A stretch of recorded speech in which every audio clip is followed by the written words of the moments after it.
ಎಲ್ಲರಿಗೂ ನಮಸ್ಕಾರ. ನಮ್ಮ ಹಳ್ಳಿ ಮದುವೆಗಳು ಹೆಂಗಿರುತ್ತೆ ಅಂತ ನಿಮಗೆ ಇವತ್ತು ತೋರಿಸ್ತಾ ಇದ್ದೀನಿ. ಇದು ನನ್ನ ತಂಗಿ ಮದುವೆಯ ಚಪ್ರದ ಶಾಸ್ತ್ರ ನಡೆದಿತ್ತು. ಆಸೆ ಹತ್ಸೋಕ್ಕಿಂತ ಮುಂಚೆ ಗಂಡು ಹೆಣ್ಣು ಬಟ್ಟೆಗಳು ಒಡವೆಗಳನ್ನೆಲ್ಲ ಇಟ್ಟು ಪೂಜೆ ಮಾಡ್ತೀವಿ. ಅದಾದಮೇಲೆ ಹಸೆಮಣೆ ಬರೀತಾರೆ. ಹಸೆಮಣೆ ಬರೆದ್ಮೇಲೆ ಹಸೆಮಣೆ ಇಟ್ಟು ಅದಕ್ಕೊಂದು ಒಳಕಲ್ಲನ್ನ ಇಟ್ಟು ಪೂಜೆ ಮಾಡ್ತಾರೆ. ಅದಾದಮೇಲೆ ಗಣಪತಿ ಅಂತೇಳಿ ಗರ್ಕೆ ಮತ್ತು ತೊಪ್ಪೆಯಿಂದ ಒಂದು ಗಣಪತಿನ ಮಾಡಿ ಎಲೆ ಮೇಲೆ ಇಡ್ತೀವಿ. ನೆಕ್ಸ್ಟು ಮುಖ್ಯವಾಗಿ ಹಳದಿ ಶಾಸ್ತ್ರಕ್ಕೆ ಬೇಕಾಗಿರೋದು ಹಳದಿ, ಅದನ್ನು ರೆಡಿ ಮಾಡ್ತೀವಿ. ಆಮೇಲೆ 5 ಅಥವಾ 9 ಈ ರೀತಿ ತಟ್ಟೆಗಳನ್ನು ತುಂಬ್ತೀವಿ. ಏನಾದರೂ ತುಂಬೋದು, ನಮ್ಮ ಇಷ್ಟ, ನಮ್ಮ ಖುಷಿ. 5 ಅಥವಾ 9 ತಟ್ಟೆಗಳನ್ನು ತುಂಬೋದು. ಒಂದು ಕಳಶದ ತಟ್ಟೆಯನ್ನು ಮಾಡ್ತೀವಿ. ಇದು ಮದುವೆ ಮುಗಿಯೋ ತನಕ ಇರಬೇಕು. ಜೊತೆಗೆ ಅರ್ಶಿನ ಜೊತೆಗೆ ಸೀಗೆ ಪುಡಿಯನ್ನು ಸಹ ಇಡ್ತೀವಿ. ದೀಪಾಲೆ ಕಂಬಗಳಿಗೆ ಅಲಂಕಾರ ಮಾಡಿ ದೀಪಾಲೆ ಕಂಬವನ್ನು ಸಹ ನಾವು ಇಡ್ತೀವಿ. ನೋಡಿ ಈ ರೀತಿ. ಅದಕ್ಕೂ ಸಹ ಒಂದು ಧಾನ್ಯಗಳನ್ನು ಕಟ್ತೀವಿ. ಧಾನ್ಯ ಕಟ್ಟಿ ಹೂಗಳಿಂದ ಅಲಂಕಾರವನ್ನು ಮಾಡ್ತೀವಿ. ದೀಪ, ಯಾವುದೇ ಒಂದು ಶುಭ ಕಾರ್ಯ ಅಂದಮೇಲೆ ನಾವು ದೀಪವನ್ನು ಹಚ್ಚೋದು ನಮ್ಮೆಲ್ಲರ ವಾಡಿಕೆ ಆಗಿರುತ್ತೆ. ಅದೇ ರೀತಿ ನಾವು ದೀಪವನ್ನು ಹಚ್ಚಿದ್ವಿ. ಅದಾದಮೇಲೆ 5 ಕಾಯನ್ನು ಸಹ ಇಟ್ಟಿದ್ದೀವಿ ನಾವು. ಅವೆಲ್ಲ 5, 9 ಇವೆಲ್ಲ ಶುಭ ಫಲ ಅಂತ ಕರೀತಾರೆ. ಹಾಗಾಗಿ ಇಟ್ಟಿದ್ದೀವಿ. ಅಕ್ಷತೆಯನ್ನು ಇಟ್ಟಿದ್ದೀವಿ. ಎಲೆ ಅಡಿಕೆಯನ್ನು ತುಂಬಿಟ್ಟಿದ್ದೀವಿ.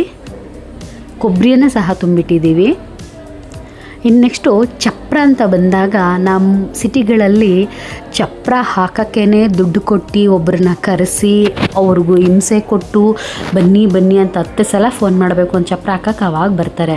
ಆದರೆ ನಿಜವಾಗ್ಲೂ ಹೇಳ್ತೀನಿ, ನಮ್ಮ ಹಳ್ಳಿಗಳಲ್ಲಿ ಇವತ್ತು ಚಪ್ರ ಅಂದರೆ ಸಾಕು, ಅಲ್ಲಿರೋ ಹುಡುಗರು ಮತ್ತು ದೊಡ್ಡವರು ಚಿಕ್ಕವರು ಎಲ್ಲ ಮನೆ ತುಂಬ ಗಿಜಿ ಅಂತ ಓಡಾಡ್ತಿರ್ತಾರೆ. ಆ ಖುಷಿನೇ ಬೇರೆ.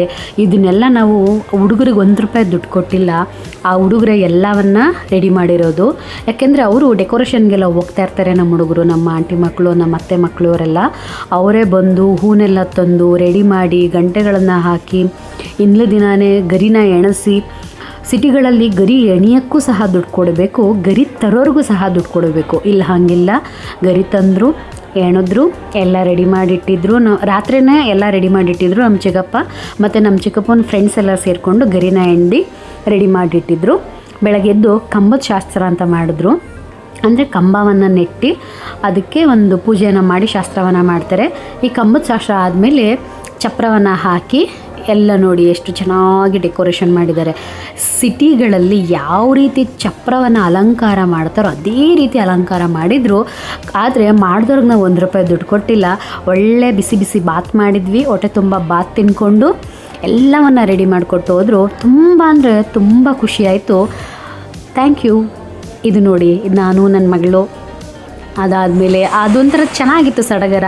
ಎಲ್ಲರೂ ಅರಿಶಿನವನ್ನು ಬಳ್ಕೊಂಡು ಒಂಥರ ಸೆಲೆಬ್ರೇಷನ್ ಮಾಡಿದ್ವಿ. Thank you.